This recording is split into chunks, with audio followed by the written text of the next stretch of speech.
Bonjour à tous, je suis Lucille Saadé, éducatrice à l'environnement chez FNORE. Aujourd'hui, je vais vous parler des papillons parce que, ayant passé mon confinement à un appartement en ville, j'ai raté l'avenue du printemps, mais j'ai invité les papillons chez moi sous forme d'origami. Donc, avant de vous présenter l'origami, je vais vous parler des papillons. Le papillon est un insecte de l'ordre des lépidoptères. Sa vie peut être décomposée en 4 stades, le stade papillon étant le stade adulte et le stade final. Premier stade, le stade d'œuf. Les œufs sont regroupés en colonies sur des feuilles de végétaux. Quand ils éclosent, la chenille apparaît, c'est le deuxième stade, le stade de larve. La chenille va dans un premier temps se nourrir essentiellement de la feuille sur laquelle elle a éclos, mais après elle va se répandre sur les plantes autour. Néanmoins, chaque chenille, chaque espèce est spécialisée sur une famille de végétaux ou sur une espèce de végétaux, comme la pierrite du chou par exemple, qui n'est pas l'amie du jardinier. La chenille va muer entre 4 à 6 fois avant d'atteindre sa taille maximale. Donc, je vous ai fait un dessin de chenille. On peut voir que c'est un insecte car elle a 6 pattes. On croit souvent qu'elle a plus de pattes, mais ce sont des excroissances qui ressemblent à des ventouses pour l'aider à se déplacer. Quand la chenille est prête, elle va se préparer pour passer au stade de chrysalide. Donc elle va former un cocon avec des fils de soie ou des éléments de la nature qu'elle trouve autour d'elle. Et puis elle va attacher ce cocon à une branche ou encore passer le stade chrysalide sous terre comme un bon nombre de nos espèces de papillons de nuit.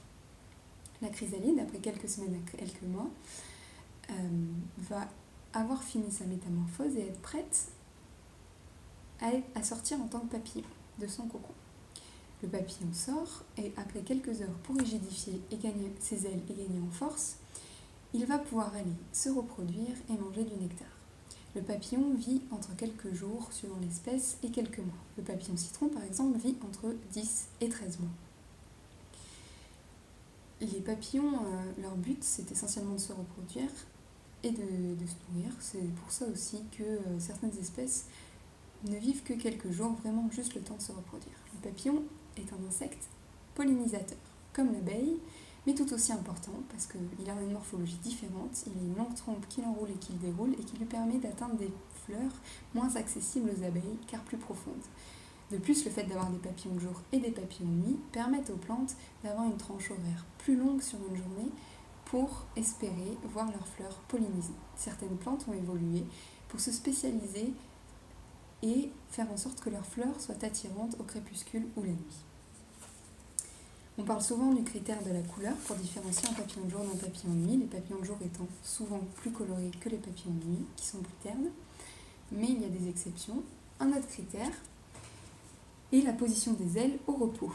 Le papillon de jour va avoir les ailes dressées sur son dos, tandis que le papillon de nuit va les avoir repliées sur son dos quand ils sont immobiles. Ces différents stades de vie vont avoir une durée différente en fonction de l'espèce, car chaque espèce va passer l'hiver sous une forme ou une autre qui lui est propre. Le papillon citron, par exemple, est un des quelques papillons qui passent l'hiver sous forme adulte, et c'est pour cela que c'est un des premiers papillons que l'on voit apparaître à la fin de l'hiver. C'est le papillon jaune pâle ou jaune vert, suivant si c'est un mâle ou une femelle, que l'on voit voler un peu partout. Vous pourrez faire attention à la fin du prochain hiver. Je vous invite maintenant à prendre une feuille carrée ou à découper une feuille carrée comme vous avez pu l'apprendre sur l'origami, la vidéo Chirogami. Voici ma feuille carrée, on va plier selon les diagonales. Donc on va prendre un coin, le poser sur le coin opposé et marquer le pli. On rouvre et on fait la même avec l'autre diagonale. Hop, et on marque le pli. On réouvre, on retourne la feuille, et là, on va marquer les médianes. Donc on prend un bord, sur le bord opposé,